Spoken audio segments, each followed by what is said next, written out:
I'm excited to see this, I don't want to say grudge match, but I'm excited to see this matchup. Surprised to see these two guys facing each other in this round. It's definitely going to be a good match, and this format is something totally new for both of these players, and it's a lot of fun to watch. I mean, that last match was incredible. Well, that's one thing where I feel like it's going to have a lot of success, not just with seeing top-level players play, but also seeing the amateur play, because it is so exciting, and you have to think on your toes. And we all grew up playing, on the bar table, playing 8-ball. So there's a good mix here. We talked about that before. Bar table 8-ball is the game that 90% of Americans learn first. This is just, it's all the same rules. There's a little subtle changes, but it really mixes things up. It's got its own character and personality for sure, the way that Ultimate Pool is putting their spin on it. But personally, I like it, and I think it's got a ton of potential. And you'll notice that it's not just putting the puzzle pieces together, because even these top level players are sweating a little bit with the shot clock and these little changes. So it's great on the eye. Yeah, and it builds too with the way the matches are structured. Right. It builds from the beginning of the match. We're halfway there, 10 minutes. Oh no, 15-second shot clock. What's going on here? And then, bam, you're going fast as can be, and it's super exciting. I love it. So for those who haven't watched, explain that little difference there. So right now they're playing with 30, but it's going to shrink down to a 15-second shot clock? At the 10-minute mark. I got you. They go to a 15-second shot clock. They do have one extension per rack. Okay. So the pressure wasn't enough. We got to add more pressure in it then.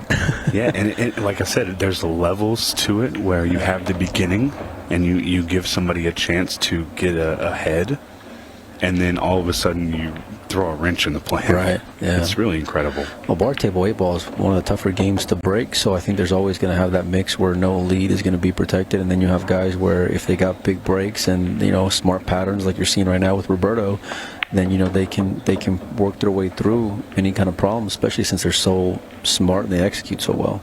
Well, and just like you're saying, Ultimate Pool USA is rocking and rolling here at the Louisiana Open. Roberto rocking and rolling here with this 8-ball. It's going to give him the first rack of a race to 6.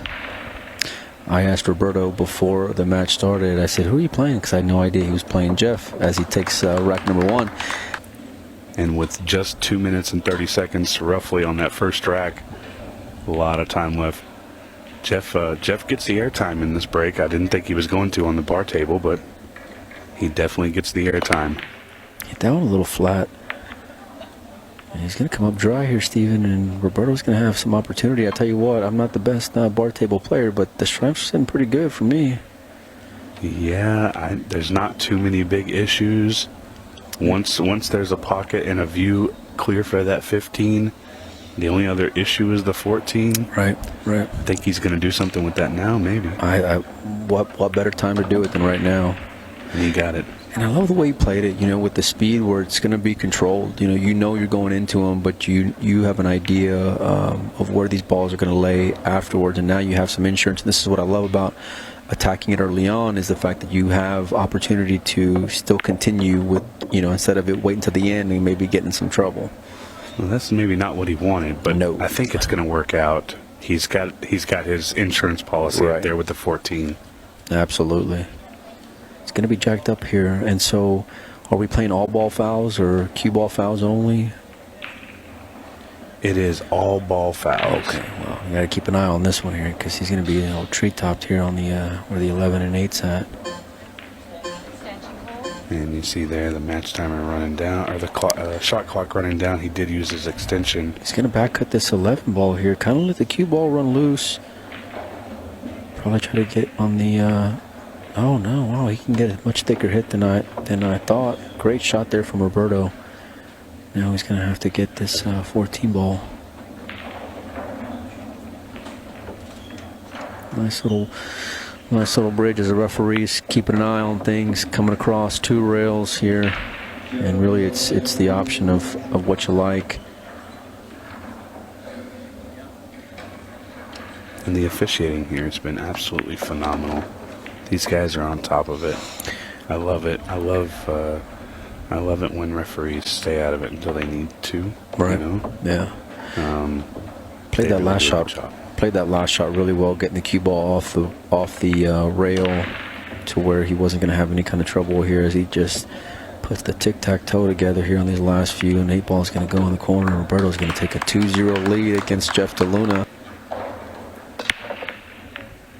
I think something happened there.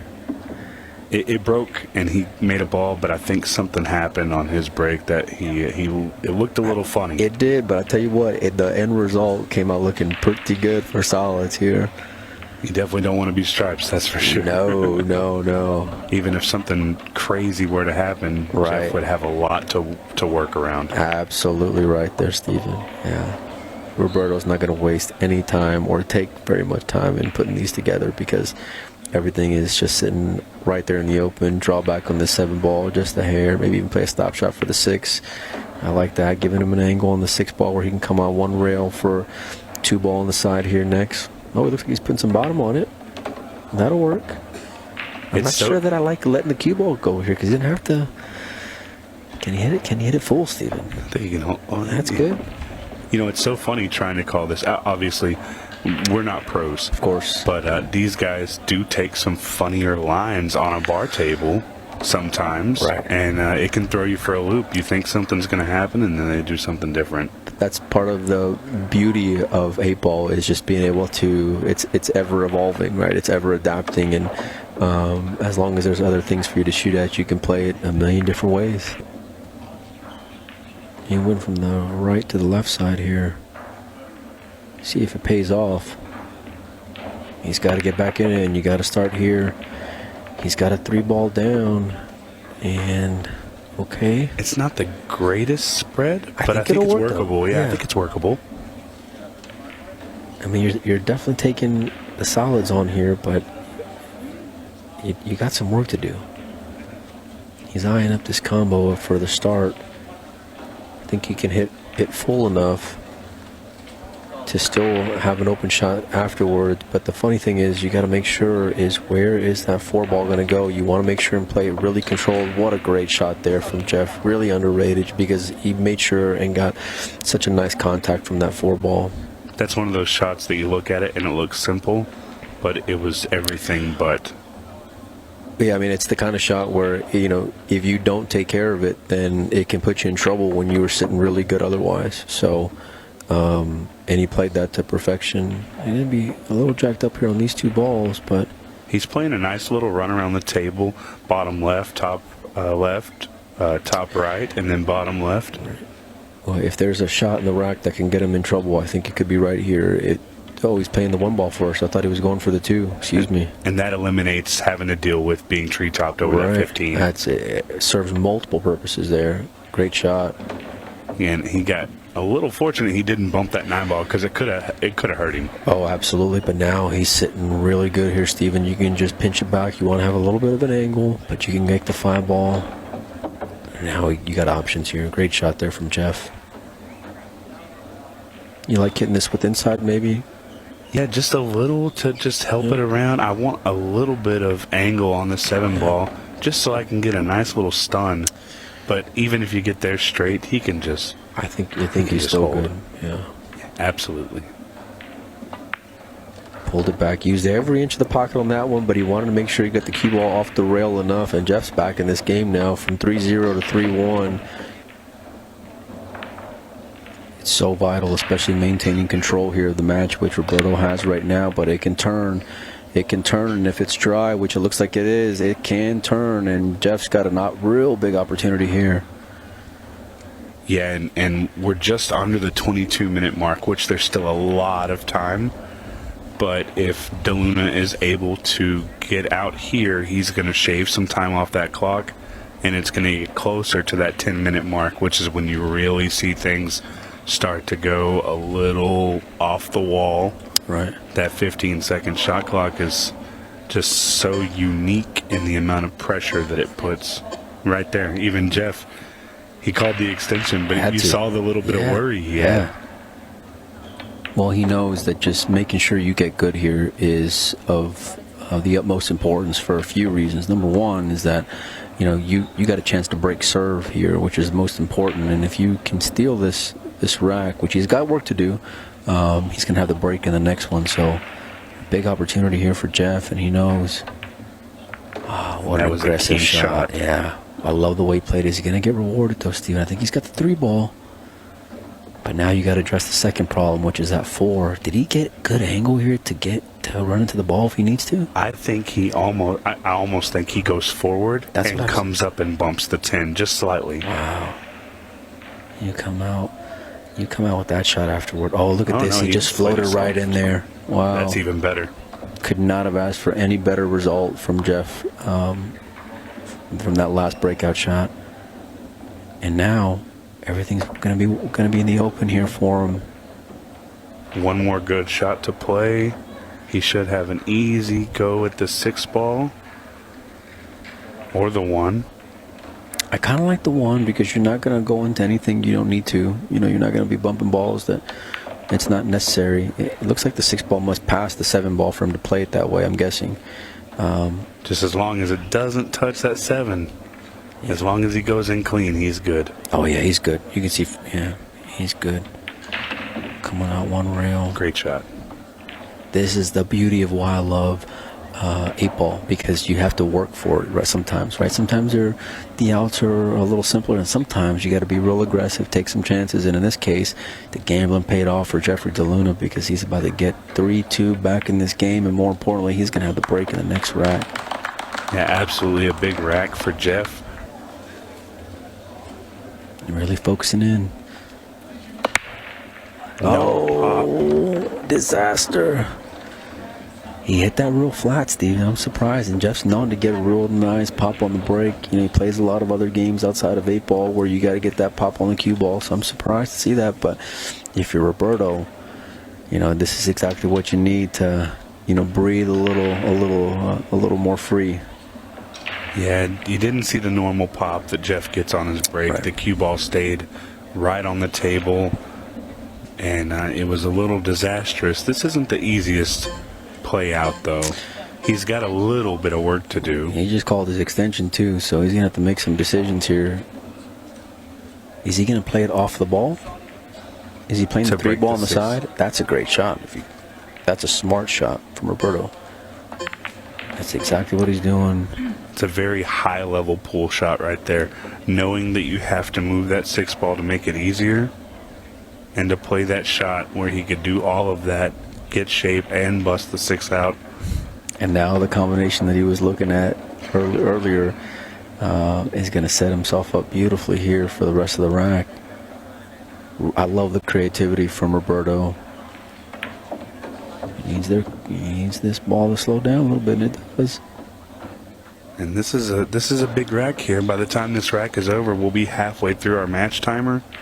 A 4-2 versus a 3-3 swing. That's in favor of Roberto. He's going to be feeling good.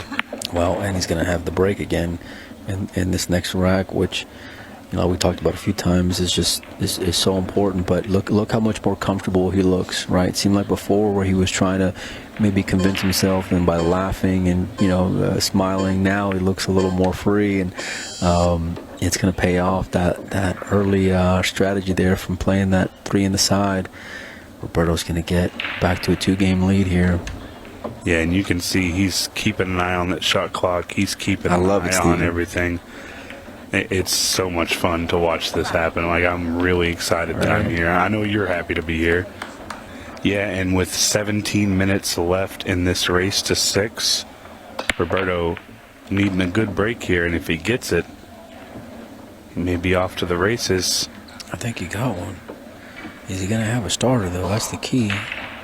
Well, he may have a starter, but I don't think it's the suit that he likes. Well, it's part of the beauty of it. Sometimes you don't get many options, even though you got, 14 balls to choose from, 15 balls to choose from, right? So, the good thing is that first shot right there. Oh, if he would have made that, he would have really busted everything open.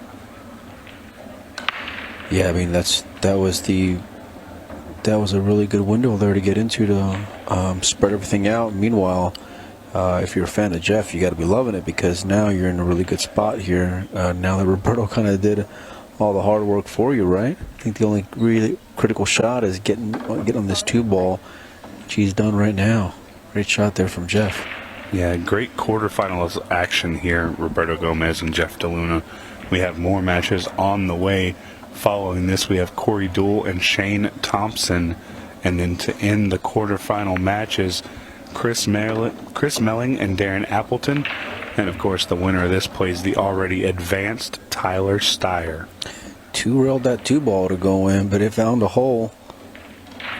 He's on the 5-ball now. Is Jeff. And you really got to make sure you handle your business on this rack. Everything is so important in a race to 6, but especially as you're trailing. Yeah, and he's in a great position to really get out of the hole that he's in.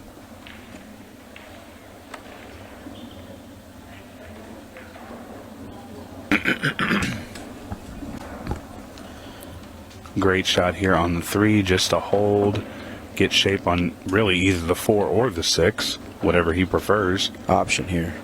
I kind of like the 4-ball. Agreed. Yeah, I think it's real natural to come off one rail and end up, back in center table to do whatever you like here to get on the 8 from the 6-ball. And Jeff's going to go and do the same here, making sure. Yeah, I think it was with purpose, though. He's going to come out one rail and really end up in a prime angle to get on this 8-ball. And, even on this table, you have to feel really good when you're able to hit the ball and cheat the pocket that much and feel confident in it, because this is still a diamond and it still does rattle. But Jeff DeLuna taking down that rack, gonna. Let's see if Jeff's gonna give him something to nibble on. Big break here. Rack number 8 doesn't get any more important than this one here. Much more square hit. Got the cue ball up. Got a ball down, and he's gonna have a not the best of opening shots here, but at least you're at the table. If he can get to it, I think I really like the stripes here. I think you can. I mean, you got a ball hanging over the pocket in the upper left there. That seems to be the better shot, unless he's going after the 9-ball. Yeah, I think he might be going after the 9. Yeah, I don't mind that shot either, Steven. Once he gets to the 10-ball, he's pretty much good to go. If he can get a good shot on the 10, everything else is kind of laid out in the open. So, I tell you what, that was a beautiful opener there from Jeff. Again, using the entire pocket, but got the cue ball and in prime position here. Now you just got to make sure you stay in line. Not wasting any time, but just making sure he's deliberate with this process here. Planning everything out. Nice little hold there. Does he have the angle just to stop this ball, or maybe just to creep up a little bit for the 10? I think so. I don't really think you got much choice here. I think you're going to be playing the 10-ball here next. And he held it pretty good. He's got the angle. He can just smooth this ball in. Oh, yeah. He's good to go. 14, followed by the 13, then the 8-ball. One rail out. Jeff DeLuna is 2 balls away from tying this match up. And the pressure is starting to mount. This is going to be it. We're looking at a tie ball game, quarterfinals action. Just making sure he gets comfortable on this ball. It's the most crucial one. Hits it in there with a little bit of authority, this Jeff. Got a good pop. Ball down. Cue ball's in the center of the table. I tell you what, this doesn't look too bad. I think he's golden. Well, depending on where you're choosing here, Steven, because you got that 4-6 in a little bit of a funny spot. He's going to have some work to do, and this is the part where I think Roberto, might have issue with this format, because he's taking a lot of time here. He's just, I like the analyzing part, but given the shot clock and the way that time can catch up to you, you got to make quick decisions. I tell you what, I really want to see Roberto in a 6-ball shootout. Oh, either one of them, but Roberto for sure, because I would love to see him just run around and put the moves on the dime in there. Yeah, it's pretty interesting. You know what an accomplishment this would be, snapping off the inaugural Louisiana Shootout for Ultimate Pool USA. That's a big accomplishment right there. Comes with a nice little title along with a little bit of spending money. Beautiful shot there from Roberto. Nice fluid stroke there. Got through it, knew exactly where that ball was going to go, and it came out just about as good as you can. Little bump there. Intentional bump there. Yeah. You just got to make sure you end up on the window for the 7 ball from the 4. And unless, he's got the insurance of the 5 ball as well in case he needs it. Let's see how he elects to play it. He just wants to make sure that he doesn't miss both gaps. If you can't shoot the 7, you need to have that 5 available. I think he's just going to float it on in. He's got the 5 ball if he needs it. That's great. Yeah, I think he's really good here. I think you can run into the 12 ball. And that's how I would play it. It just seems like it's got the most control. He doesn't like something, though. Maybe even into the 13. He kind of flinched a little bit. Oh, no, he called your shot. Yeah. Good call. It laid real good, especially given how he plays other games so well. And more importantly, he's looking to get to 5 before Jeff DeLuna. Playing this 8 ball, you're going on the side here, right? You're not going all the way down. Yeah, I'm going on the side all day. All day, yeah. And the match timer just dipping below 10 minutes. They don't change it in the middle of the shot. So that's the end of the 30-second shot clock. Every shot after this is going to be a 15-second shot clock. Jeff DeLuna to break. Rack number 10. He's got to get a ball down. Let's see where everything dresses up. I think he's pretty good here, Steven. I think he's pretty good. What do you like here? You like the stripes or solids? I mean, I do, but it just depends on whether or not that 12 passes the 9 ball for me. It looks like he's not wasting any time. Wow, it seemed a little loose the way that he shot that. I know he's kind of feeling the heat a little bit, and I wonder if that played any role into that decision. But he's going to have a tester here. Wow. Oh boy. Good shot there. Oh boy, used every inch of the pocket. Did Jeff. But this is the shot. Yeah, he should be home free here, Steven. We may be looking at a 5-5 match here shortly. You can tell, though, he's still making sure he's going to be where he needs to be at. Come up one rail. Great shot there from Jeff. Yeah, and I'm not anticipating this match going to a 6-ball shootout, but I am anticipating it going hill. He's making it exciting, if nothing else. I mean, I know he's handling the shots that are coming up, but they're definitely not hangers for him. He's just looking to make sure. He's just looking to make sure that it passes. He wants to get all the way over on the right side of the table here. Oh, I tell you what, this makes it a lot tougher of a shot than what I thought it was going to be. The ref looking to make sure he doesn't foul. And he did foul. She called the foul. He says he touched the 5 ball as he bridged. What a turn of events here at 5-4 when Jeff was looking to make it hill. Unbelievable what just happened. That one bridge over the 5, and you take it for granted at such a big spot, Steven. And he's still got to contend with this 15-second shot clock, but he is in prime position to take this rack after what had to be just a simple mental error by Jeff DeLuna with the all-ball foul. He knew it. He didn't argue it. He knew it. Referee called it. And Roberto Gomez is going to get to 6 first. At least it looks like here's one more ball he needs to put down. But, wow. On the 8 ball. I tell you what, man, my heart's racing here. See, this has been a great match. Well, and we're seeing the end of another quarterfinal match. Roberto Gomez will face Tyler Steyer in the semifinals.